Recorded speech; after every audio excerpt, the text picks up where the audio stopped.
Konnichiwa minasan. Kirk here from Jamaipanese.com. Welcome to the long overdue episode 7 of the JA podcast. This episode is being recorded 18 months after episode 6, but let's keep that a secret. In the last episode, I did an interview with Ayana Wise, a longtime resident of Japan, originally hailing from New York State, but now she's doing big things in Osaka. I'm following up with another interview because that last episode was like super popular. This time I have a fellow Jamaican. As some of you know, I moved to Japan last year, coming up on my 1 year Japan anniversary, and I am now participating on the JET program. I'm on a rural island off the coast of Shimane, but my guest today is Shikisha Cowan, a long time on I'm on a rural island off the coast of Shimane, but my guest today is Shikisha Cowan, a long-time online acquaintance whose path also led her to Japan a few years ago on the JET program. Let's chat to her today. Episode 7 of the JA podcast begins now.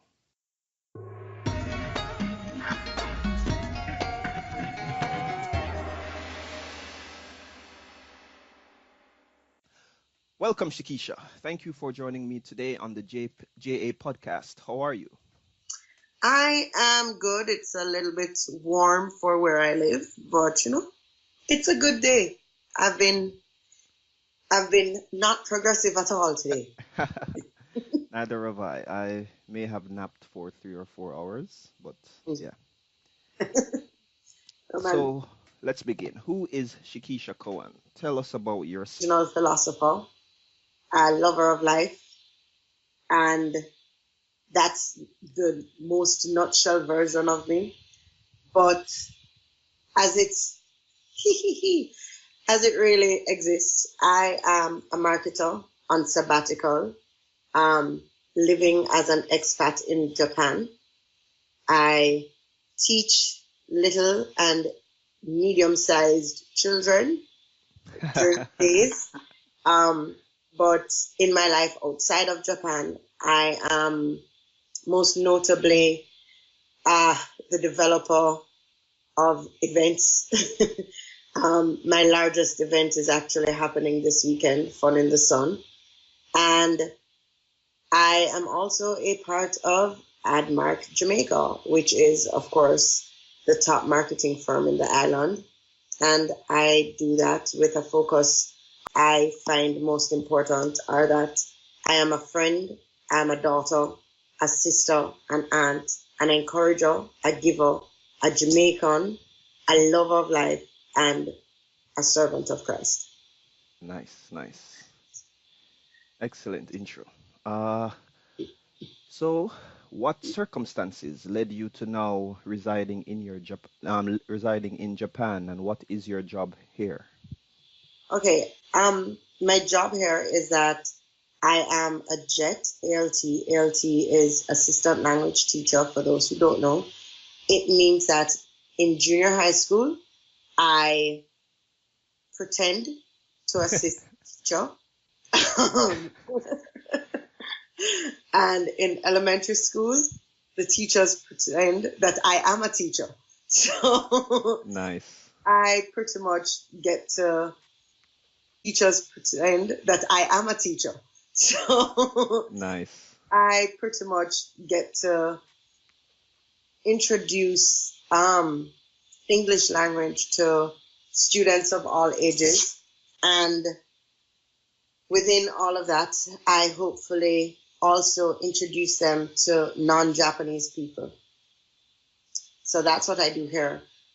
What led me to being here is, first off, my first name is a Japanese word, which has two meanings, band leader or conductor. The other side of it is it means intelligent person. I like both sides of my name. Interesting. Yeah, right? And so my fascination with Japan actually started when I was very young as a result of it. And so I wanted to live in Japan. A friend of mine has a story of me at 9 years old. No, how? but actually I was going to Japan. And this is after, reading about Japan in the lexicon encyclopedia, the green ones, because, I was fortunate enough to have one. Um, but I kind of threw aside those dreams and ideas. I mean, I wanted to be a teacher when I was in high school until I saw how little teachers get paid in Jamaica. Um, Sad. yeah, like it's a real thing. But how I ended up here was I lost a bet with, you may know her as Wanda Rosa. Hmm. Um, to me, she's Anloy. So she bet me that I wasn't too old for Jet because I was convinced I was too old. And being wrong, I had to apply.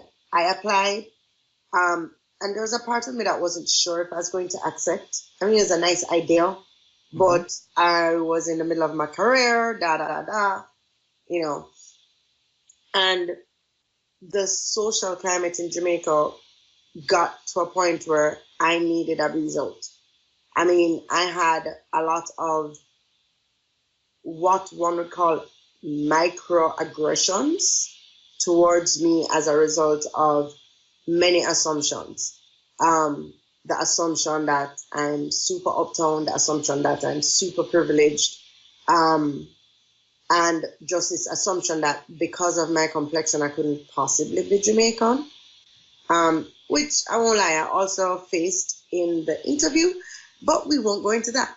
But a couple of things happened in Jamaica the year that I made the decision that I definitely was going to accept a placement. It started with the member of parliament that called people on Twitter the articulate minority for complaining about the way the government was spending our tax dollars. Um, then, you add on to that the fact that I already felt certain aggressions, in the weirdest places. But then a girl looked on me and told me that people that look like me should never be permitted to sit in parliament. Yikes, And yikes, that, yikes. yeah, that shattered my core beliefs about Jamaica. Out of many one people, eh? Yeah, and her theory was that literally that I'm not black enough to sit in parliament. And I remember having a conversation with a then member of parliament about it. And he was just like, well, that's not nothing. That don't mean nothing. And I was just like, you know what? This kind of attitude towards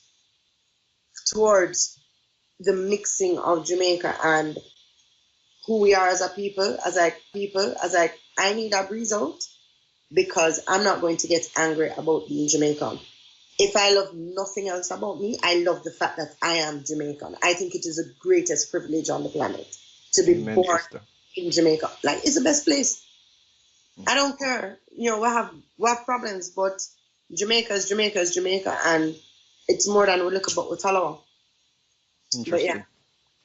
Know that you've been in Japan for coming on 3 years. Uh, yeah. what's the best part about living in Japan? Best part about living in Japan is safety. I am never concerned about closing my front door. Like, I literally do not lock my front door anymore. I locked it maybe the first 2 months. I stopped locking it. I leave my key in the car, mainly so I don't forget where the key is. But I never worry about it. If I leave my phone at a convenience store, I can find it. Like, it's not a problem. And that is one of the weirdest things I love about living in Japan. Yeah, I can understand that as well. The first couple weeks of coming here, I was like, I have to lock my door, I have to do this, I have to do that. But after a while, I'm like, why am I locking my door? It's crazy how things are um safe here. But Yes. we've heard the best part. But what's the most difficult part of living in Japan? Okay, you want the worst part of living where I live or the worst part of Japan? You choose. All right. So the worst part of where I live is lack of black people. It's something I wasn't sure I would miss, but definitely miss it, and it actually affects my psyche. I didn't think I really, cause I none, you Hmm. know, I'm okay with being in spaces that are not majority members of the African diaspora, but I can count on my fingers how many Black people are members of my program in this prefecture. And it really isn't much. I believe right now there are 8 of us that are not white or Chinese. I'm sorry, or Asian. I shouldn't say Chinese first. Yeah. Mhm. As in of Asian descent. Literally, it's a sea of blonde and blue. Interesting. and Very interesting. I can understand. My issue was during like the winter when it was just like cold. I know your winters are worse than mine, so I can imagine. breakfast to spring, right? And cold every day. I felt like, oh my God, like, yeah. But anyway, No, as a, well, mm, me, sorry. As mm, it relates to winter, I do hate winter, mm-hmm, but lack of melanin messes with me in a very different way. yeah, And so I will find how I, I say I suffer from melanin deprivation syndrome. I, interesting. yeah, like I need to say people of color. And it gets bad enough that when like I will find tanned people suddenly very attractive, and I'm just like, you're attractive to me though. I know that in my real life, I don't actually find you attractive. So when that happens, I take trips. I go to the air base that's close by the U.S. air base because hello, melanin everywhere. Or I go to Tokyo Wow. where there's a larger number of melanin everywhere. Or I go to Tokyo Wow. where there's a larger number of um, non-Asian, non-Anglo persons because I just need it. I need it. It just kind of helps me to breathe a little differently. Um, but yeah, but that's me though. I don't really, put that on anybody but myself. The cold is bad, but even in the warm months, when everyone and everything is different and you're the only one of your kind, it's very hard. I was the first Jamaican to be sent here on jet. They had no idea what to do with me. And I can also like, relate to that. like no idea, zero idea. And last year we actually got a fee, and I'm so happy that she came. You're somebody that understands pepper, that that seasoning and spice is two different things. These things are very important in life, and can understand when I start speaking fast, or understand who Michelle is. If I say, boy, Michelle out there going buck wild, somebody else knows. Like, ah. Yeah, I mean, there's that, but in Japan in general, for me, I think what is hard is the distance from my family, Mhm. um, and the lack of having a church home. Ah, Hmm. okay.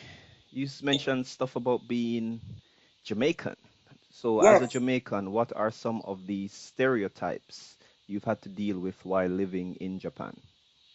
Well, with I've had to deal with is that all Jamaicans are athletic. Bolto, Bolto. Oh my goodness. Listen, if I can thank Usain for one thing, it's that Japanese people think I can run.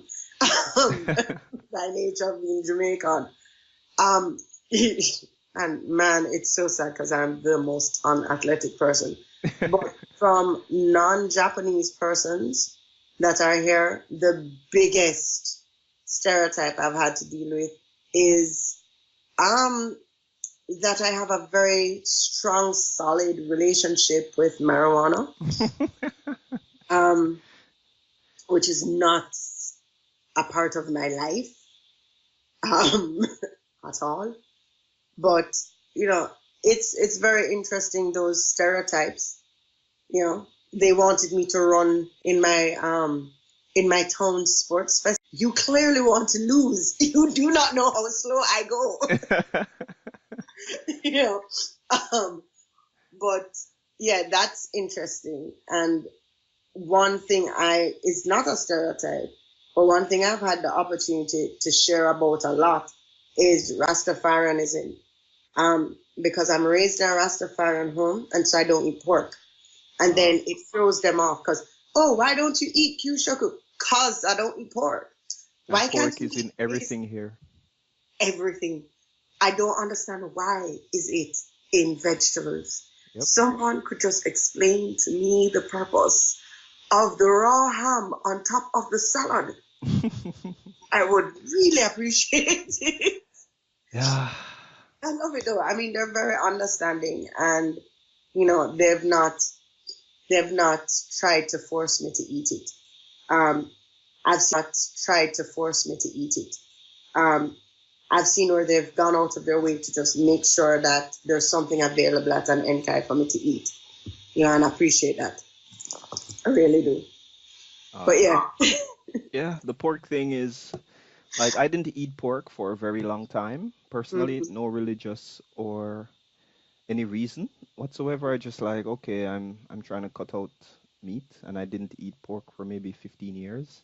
And I Mhm. came to Japan in 2011, and I ate nothing but like salads and KFC and stuff for the first week I was here. And And then then I was just like, okay, I'm gonna take the plunge. And yeah. since 2011 September, when I Mhm. first visited Japan, that's when I started to eat pork again. I eat kyushaku here with Mhm. my junior high school kids 3 days a week, fresh and quite good. And there are certain things I will definitely not eat, like whale, which hasn't been served since I've been here, thankfully. But kyushaku I find is a very good time to kind of talk with the kids outside of classroom time. Oh yes. So that's what I really look forward to, being able to sit with them and talk and, Yeah, I mean, yeah. lunchtime is a really great time to be with the kids. You know, well, for me, because I bring my own lunch, of course, it's always like, oh, what is that? And what is that? Ah, God. Yep. Oh, and of course, I'm going to, like, when I know, because in junior high, I don't sit with students for lunch, but in elementary, I do. And, elementary kids have Oh, zero, like, their no gate filter. is just gone, right? Yep. It hasn't been built yet. Um, but so they'll ask me things and they'll ask me, oh, what's in this? Built yet. Um, but so they'll ask me things and they'll ask me, oh, what's in this? And they're always very curious about curry chicken. Hmm. Um, because I use it as an opportunity to share. It's to me, it's a great opportunity to share culture. I get to show them various Jamaican foods. I bring fake jerk chicken. Because ain't no pimento wood in this place. Ah, yes. So it's my fake jerk chicken. It looks like it could be jerk chicken, but I know what I did. um, but they love it and they get very excited and they all come, and it's almost like a continuation of what happens in the supermarket where their parents come and look in my basket and then comment on the price of my food. And I'm just like, will you people like leave me alone? Ah, yes. I love beef. I know because I eat a lot of salads as well. And of course, for them, they're just like, that's a lot of vegetables. And I go, yes, I love vegetables, don't you? And they're like, no. We like sushi. So cute. Oh my God. I love my students. And right now, I just started the goodbyes. And I'm just like, I don't think I can do this next week. I don't know how this is going to work. Yeah. It's you But really get attached to the kids here. I've only been here a year, and mhm. like in April or late March, I came. Last year, July, I came, but there was a group that graduated in April, and I really bonded with them over the 2 terms I was with them. And now there's like a new set that has come in, and I taught them at elementary, and I've kind of seen them grow and evolve into, the teenagers that has come in, and I taught them at elementary, and I've kind of seen them grow and evolve into, the teenagers that they are now. So I can understand after 2, 3 years, wow, Yes. it will be difficult, or it is difficult to say goodbye. I have this cute little one named Tito, and he has the biggest smile. Like when I see him, I can't, it doesn't matter what mood I could possibly be in.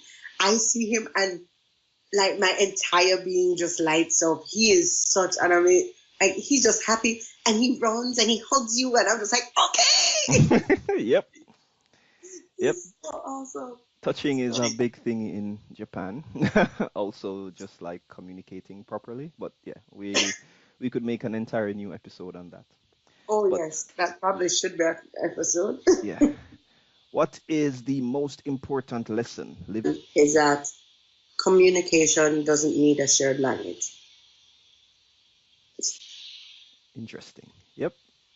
Gestures, um, body It's language, everything. eye contact. I mean, okay, story time. Right. Okay. So when I first started learning my soba uchi, which is the art of making soba noodles, right? My teacher still does not speak English, and I still don't speak Japanese. However, we learned, Yep. we communicated, and we were able. I mean, the fact that I'm the first foreigner to have a sober license is its own amazing thing because I'm the first one Wow. to take the test. Um, but the fact that I was able to learn, but the fact that I was able to learn this art that was not was but is of such deep cultural significance and is almost, in my opinion, one of the hidden gems of Japan because outside of Japan you don't really hear about soba, you know.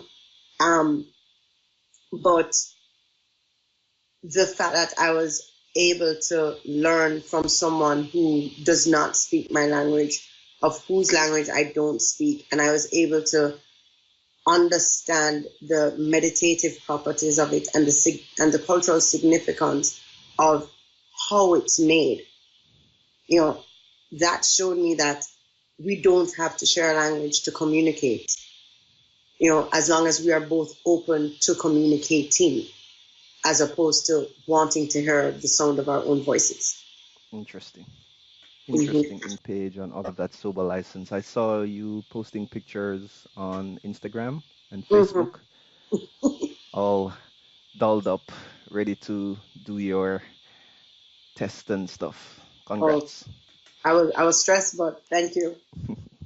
That Well, was it's that amazing. time of year when new jets are arriving in Japan. I saw posts. I've been seeing posts on the Jamaica Jet alumni page and other pages about the new set of Jamaicans and other foreigners coming to Japan to be part of the Jet program. Any advice for the newbies? Oh gosh. So I used to be an RR, so I have a lot of advice. Okay, um, hit us but with it. all right. So the first piece of advice is anything that you think you know about Japan, you don't. So just chuck it out the window. It doesn't matter if you've been here before. It doesn't matter if you've lived here before because you can't. You think you know about Japan, you don't. So just chuck it out the window.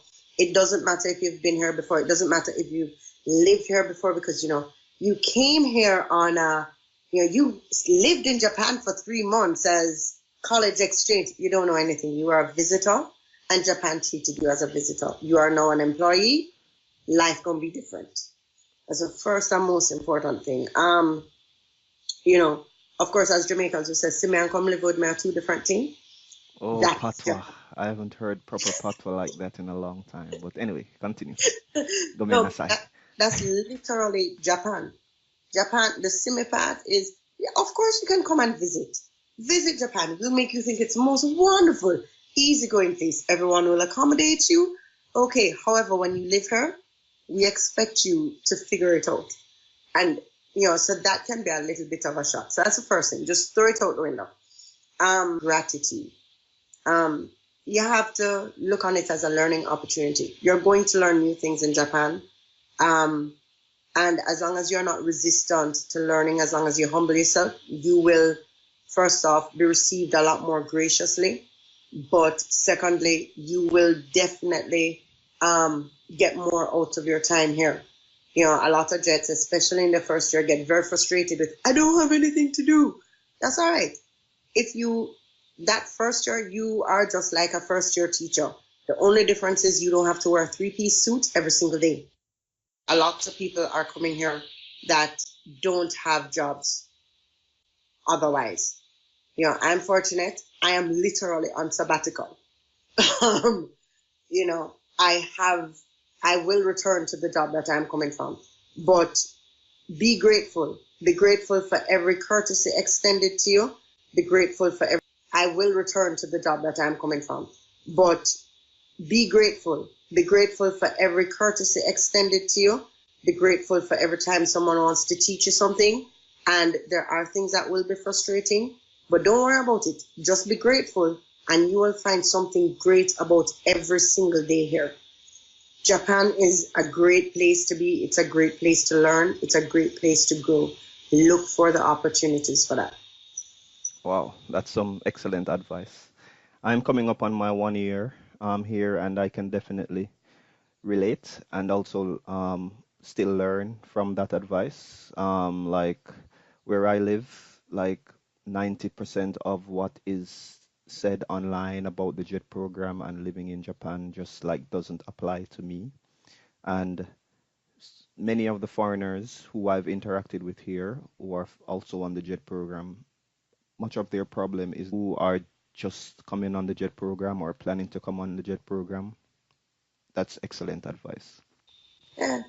I mean, the truth is, we are not the saviors of Japan's education system. They actually don't need us here. I've met more than enough Japanese persons with amazing English skills that I know that we are not needed. We just need to be grateful for the opportunity to be here and to learn here. Yeah, it's during my interview, they told us to focus on the exchange in JET program, Japanese exchange and teaching program, because the teaching is it, or how can I say, can be done by others, but The it's teaching is really, an excuse. yeah, it's really about that exchange of culture, you teaching them about Rastafarianism and Mm, Jamaican. It's really about that exchange of culture, you teaching them about Rastafarianism and mm, Jamaican cuisine and music, and that not all Jamaicans are Usain Bolts. you know, mm. that's Or that that's Jamaica is not in Africa. oh my God, don't trigger me, don't trigger me. I mean, here's the thing. I understand a country like Japan having that opinion. Sorry for that car. But I mean, I've been in the situation in the States at a reggae show where a member was asked, how long did it take us to drive the buses from Jamaica? Oh snap. Um, you know, I've lived in Canada where people asked me if it was the first time I'd ever been on a plane, had I ever seen Cool Runnings. You know, it's alright. Cool Runnings is something else that triggers me. Finally, you don't want me starting to rant on this episode, so let's move on. Well, finally, wow, Hmm. can't, I feel like this has gone by so quickly. Finally, are there any creative projects or other undertakings you'd like to share? Well, I am a part of the AdMark family, which means any creative thing that I am doing, it's hush hush until it's in an ad and you see it in the public. So no. However, you can follow me on Instagram at the SC squared if you're curious as to what happens in my life. But what I would promote beyond anything else is check out Paradise Plum by Naomi. You can find it on Tidal, Spotify, YouTube, iTunes, anywhere that you consume music. You can find Paradise Plum there. Okay.